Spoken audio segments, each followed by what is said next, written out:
नमस्कार, मैं हूँ हरिओम त्यागी और आपके लिए लेकर आया हूँ दुनिया की सबसे बड़ी बहस। इस कार्यक्रम में हम हर मुद्दे को इंसान की प्रोग्रामिंग के अनुसार समझाएंगे। रामायण हिंदू के घर से निकलकर उसी के पास रहने वाले मुसलमान के घर तक जाते जाते मनगढ़ंत कहानी बन जाती है। वहीं पाकिस्तान की सीमा से कुछ कदम चलने पर जैसे ही कुरान चीन पहुँचती है तो उसके रखने वाले को गुनहगार मान लिया जाता है और उनको कंसंट्रेशन कैंप में रखा जाता है। वेटिकन सिटी में बैठा पादरी यह तय करता है कि पूरी दुनिया में ईसाई क्या करे क्या ना करे, और विचारणीय यह है कि हजारों किलोमीटर दूर बैठा ईसाइयत को मानने वाला बिल्कुल वही करता है जैसी कमांड पादरी देता है। वामापंथी दास कैपिटल की दासता के लिए खून तक बहाने के लिए तैयार है। इस्लाम को मानने वाले वही करते हैं जो मक्का में हो रहा है। यहूदी यरूशलेम की तरफ देखता है तो हिंदू काशी मथुरा की तरफ नजरें टिकाए हुए होता है। यानी चंद लोगों की उंगलियों पर पूरी दुनिया का मूवमेंट होता है और इस सब के पीछे है हमारी प्रोग्रामिंग। चंद लोगों द्वारा हमें एक विशेष सोच से प्रोग्राम करते जाता है और फिर हम मशीन की तरह उनके इशारे पर जान दे देते हैं और ले भी लेते हैं। मुझे कुछ चंद लाइनें याद आ रही हैं। यह कौन है जो मेरे अंदर हू हा कर रहा है, इसका नाम लेकर बलवा कर रहा है। चाकू चलते रहे पूरी रात मुझ में, यह कौन मुझे लहूलुहान कर रहा है। शीर्ष पर बैठे लोग हमें प्रोग्राम करके असीमित शक्तियाँ प्राप्त करते हैं और फिर यह शक्तिशाली लोग या संस्थाएं हमें उस विशेष विचारधारा से प्रोग्राम करती रहती हैं जिससे उनका फ़ायदा होता है। अब इन विचारधाराओं से इंसान का भला हो या ना हो, इससे इनका कोई लेना देना नहीं। जिन विचारधाराओं ने लाखों करोड़ों लोगों को तिल तिल कर मरने पर मजबूर किया हो, जिनकी वजह से करोड़ों लोगों का गला काट दिया गया हो, जो विचारधारा औरतों को सेक्स स्लेव बनाने के लिए प्रेरित करती हो, आज भी हम उस विचारधारा पर बड़े गर्व से चल रहे हैं।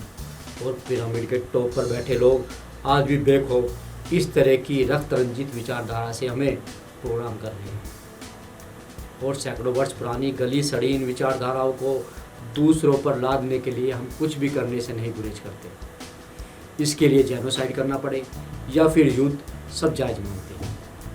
अलग अलग विचारधाराओं के मठाधीश बेरोक टोक अपनी अपनी विचारधाराओं से हमें प्रोग्राम कर रहे हैं और हमें मशीन की तरह बनाकर रखना चाहते हैं। कुछ लोग तो इस तरह से प्रोग्राम कर दिए गए हैं कि वो चलते फिरते पुतले भर हैं। ना तो वो अपनी मर्जी से कह सकते हैं, ना ही कुछ पहन सकते हैं, ना ही खा सकते हैं। बस विचारधारा के मठाधीश जैसा बोलते हैं वैसा ही करते हैं। जो इन लोगों को ऐसा करने से मना करता है तो उसकी ये लोग जान तक ले लेते हैं। यानी वो लोग एक ज़ॉम्बी की तरह व्यवहार करते हैं। आखिर क्या मकसद है इन लोगों का? क्या मिलता है इन्हें हमें प्रोग्राम करके? क्यों ये लोग हमें ज़ॉम्बी बनाने पर तुले हैं? क्यों दुनिया को अपने अनुसार चलाना चाहते हैं मुट्ठी भर लोग? यदि आपके पास इसका कोई जवाब हो तो मुझे इनबॉक्स में ज़रूर लिखें। आगे बढ़ने से पहले गोपाल दास नीरज की एक कविता की कुछ लाइनें मैं सुनाना चाहता हूँ।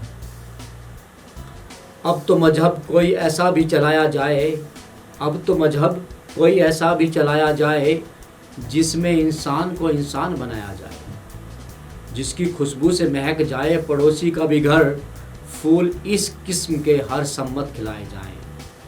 आग बहती है यहाँ गंगा में झेलम में भी, आग बहती है यहाँ गंगा में झेलम में भी, कोई बतलाए कहाँ जाके नहाया जाए। प्यार का खून हुआ क्यों ये समझने के लिए, हर अंधेरे को उजाले में बुलाया जाए। मेरा दुख दर्द का तुझ पर हो असर कुछ ऐसा, मैं रहूं भूखा तो तुझसे भी ना खाया जाए। जिस्म दो होके भी दिल एक हो अपने ऐसे, मेरा आंसू तेरी पलकों से उठाया जाए। दोस्तों, जो जितना ज़्यादा लोगों को प्रोग्राम करेगा वो उतना ही शक्तिशाली होता है। तो फिर क्या हमें सत्ता और ताकत पाने के लिए प्रोग्राम किया जाता है? आगे बढ़ने से पहले यह समझते हैं कि इंसान की प्रोग्रामिंग क्या है। कंप्यूटर या लैपटॉप से जिस तरह का काम लेना होता है उसे उसी अनुसार हम प्रोग्राम करते हैं। ठीक इसी तरह से इंसानों को भी प्रोग्राम किया जाता है, सोसाइटीज़ को प्रोग्राम किया जाता है। राज्यों को प्रोग्राम किया जाता है, देशों को प्रोग्राम किया जाता है। इतना ही नहीं, पूरी दुनिया को प्रोग्राम किया जा रहा है। हमारी प्रोग्रामिंग कौन करता है? जरा दिमाग पर जोर डालो। सही सोचा आपने। हमारे सीट पर बैठे लोग संगठन, संस्थान, धर्म, पंथ, देश, देशों का समूह आदि अपने अपने हिसाब से हमें प्रोग्राम करते रहते हैं। जब अलग अलग तरह से प्रोग्राम किए गए लोग, जातियाँ, संस्कृति, सभ्यताएं, देश आपस में मिलते हैं और साथ रहने की कोशिश करते हैं तो टकराव होता है, दंगे होते हैं, संघर्ष होता है, युद्ध होता है और फिर एक विशेष विचारधारा वाले लोग अपने से कमज़ोर दूसरी तरह की विचारधारा के लोगों को उखाड़ फेंकते हैं। किसकी विचारधारा सही है, किसकी गलत, इस विषय पर सोच विचार नहीं होता। ताकतवर या संख्या में ज़्यादा होने वाला समूह प्यार से या फिर गर्दन पर तलवार रखकर कमज़ोर लोगों को अपनी बेतुकी विचारधाराओं को भी मानने पर मजबूर कर देता है। क्या यह सही है? क्या हम सबको मिलकर इन विचारधाराओं की छान फटक नहीं करनी चाहिए? और जो मौजूदा समय में सही नहीं है उसको प्रतिबंधित नहीं करना चाहिए? यदि हाँ, तो जुड़िए हमारे साथ एक बेहतर दुनिया बनाने के लिए, इस पृथ्वी को शांतिपूर्वक रहने लायक बनाने के लिए। लोगों के दो समूहों के टकराव को अमूमन वैचारिक संघर्ष का नाम दिया जाता है, किंतु असल में यह प्रोग्राम करने वालों का संघर्ष है। क्योंकि विचारवान लोग शारीरिक हिंसा को पसंद नहीं करते, किंतु जब उनको प्रोग्राम कर दिया जाता है तब उन पर विचारों को कोई खास असर नहीं होता। अतः हजारों वर्षों से चल रहे इस संघर्ष को रोकने के लिए हमें उठ खड़ा होना होगा। हम सबकी हो रही बेतुकी प्रोग्रामिंग को रोकना होगा। सबसे पहले हमें ये जानना होगा कि हम किस तरह से प्रोग्राम होते हैं। इंसान को प्रोग्राम करने के लिए सबसे बेसिक सॉफ्टवेयर धर्म है। जैसे किसी भी लैपटॉप को या डेस्कटॉप को चलाने के लिए बेसिक एप्लीकेशन की ज़रूरत होती है, जिसे हम विंडोज़, लिनक्स, मैक या एंड्रॉइड के नाम से जानते हैं। और मानव के लिए बेसिक एप्लीकेशन धर्म है, मजहब है या रिलीजन। मानव के प्रोग्राम की यदि बेसिक एप्लीकेशन के नाम की बात करें तो इसमें मुख्य रूप से अब्राहमिक रिलीजन आते हैं, सनातन धर्म आता है, बौद्ध दर्शन है, कन्फ्यूशियस दर्शन है, जैन है, सिख है, जिनसे हम सब प्रोग्राम होते हैं। इसके बाद कुछ दूसरे सॉफ्टवेयर आते हैं जैसे लोकतंत्र, राजतंत्र, पूंजीवाद, मार्क्सवाद, समाजवाद, नारीवाद, अराजकतावाद, वामापंथी, दक्षिणपंथी, अधिनायकवाद या तानाशाही आदि हैं। हाल के दशकों में एक नया शब्द शुरू हुआ है जिसे हम वेलफेयर स्टेट के नाम से जानते हैं। इन दिनों पूरी दुनिया को इस नाम से भी प्रोग्राम किया जा रहा है। इंसान को प्रोग्राम करने के कुछ महत्वपूर्ण टूल हैं। मीडिया, एजुकेशन, देश का संविधान, फिल्म्स, कला, खेल, इतिहास आदि पूरी दुनिया में मचे घमासान के पीछे इन सब का ही योगदान है। अमीर गरीब, ऊंच नीच, देश प्रदेश, रिलीजन वर्सेस रिलीजन, इस तरह का कोई संघर्ष नहीं, अपितु यह सिर्फ प्रोग्राम करने वालों का संघर्ष है। यानी it is the wars of programs, it is the wars of programmers. यदि यह संघर्ष दो धर्मों का होता तो एक धर्म मानने वाले के देशों के टुकड़े नहीं होते, पाकिस्तान और बांग्लादेश अलग नहीं होते, एक ही धर्म के विभिन्न देश नहीं होते, एक ही धर्म के लोग अपने धर्म के लोगों को नहीं मार रहे होते, हम अपने धर्म के लोगों का शोषण नहीं कर रहे होते। यदि यह संघर्ष अमीर गरीब का होता तो हजारों वर्ष के इस संघर्ष में या तो अमीर समाप्त हो चुका होता या गरीब। यह संघर्ष पूंजीवाद और समाजवाद का भी नहीं है, क्योंकि यह दोनों तो कुछ सैकड़ों वर्षों पहले ही जन्मे। यह संघर्ष कुछ उन लोगों की देन है जिन्होंने जाने अनजाने में किसी विचारधारा का यानी कोई प्रोग्राम डेवलप कर दिया और इससे कुछ लोगों को प्रोग्राम कर दिया। उसके बाद यह सॉफ्टवेयर किसी वायरस की तरह एक इंसान से दूसरे इंसान से दूसरे से तीसरे इंसान में ट्रांसफ़र होता गया और एक अलग समाज का निर्माण कर दिया। यह प्रोग्राम्स खुद से ही अपना इकोसिस्टम तैयार कर लेता है। कुछ प्रोग्राम तो इतने शानदार हैं कि वो खुद को वक्त के अनुसार बदल लेते हैं, अर्थात नए वेरिएंट में आ जाते हैं। ये प्रोग्राम एक बार हमारे मन मस्तिष्क में घुस जाएं तो इसको फिर इनको समाप्त करना बहुत मुश्किल है और यह अपने नए नए अवतार में हमारे मध्य मौजूद रहते हैं।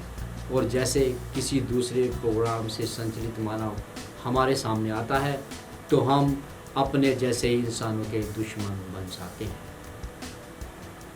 इस संघर्ष को रोकने के लिए, इंसानों का खून बहाने से रोकने के लिए हमें इंसानों की प्रोग्रामिंग रोकनी पड़ेगी। हमें मानसिक रूप से आज़ाद होना पड़ेगा। हमें आध्यात्मिक रूप से स्वतंत्र होना पड़ेगा, जिससे हम अपने नैसर्गिक रूप में विकास कर सकें। हम किसी के बनाए डू एंड डोंट्स की जगह खुद अपने डू एंड डोंट्स बनाने पड़ेंगे। मार्क्सवाद ढह चुका है, लेनिन को हम देख चुके हैं और चीन को देख रहे हैं।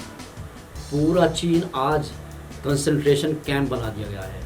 समाजवाद आज वेनेजुएला और ग्रीस में अपनी दुर्दशा पर आंसू बहा रहा है। नारीवाद के कारण अमेरिका में आज 80% से ज़्यादा बच्चे सिंगल पेरेंट बड़े होते हैं। तानाशाह हिटलर और मुस्लिम को कौन नहीं जानता। और लोकतंत्र ट्रायल पर है। यह कब असफल हो जाए पता नहीं। पाकिस्तान सहित दर्जनों देश इस लोकतंत्र की वजह से बर्बादी की कगार पर खड़े हैं। चलो सवाल उठाओ उस नियम पर जिसको तुमने खुद नहीं बनाया। सवाल करो हर उस इंसान से जो तुम्हें अपने पीछे चलने के लिए कहता है। सवाल करो हर उस व्यवस्था से जो तुमको देती कुछ नहीं और जिंदगी भर तुम पर बोझ बनकर लगी रहती है। सवाल उठाओ उस भगवान पर जो लाखों लोगों को एक साथ मरने देता है। सवाल उठाओ उस हर किताब पर जो हमें बंधुआ मजदूर से भी ज़्यादा मजदूरी करने पर मजबूर करती है। सवाल करो उस ईश्वर पुत्र से जो हमें इंसानों में भेद करना सिखाता है। सवाल करो उस हर चीज़ पर जिसे तुमने खुद न परख लिया हो। विश्वास मत करो उस पर जो तुमने खुद न गढ़ा हो।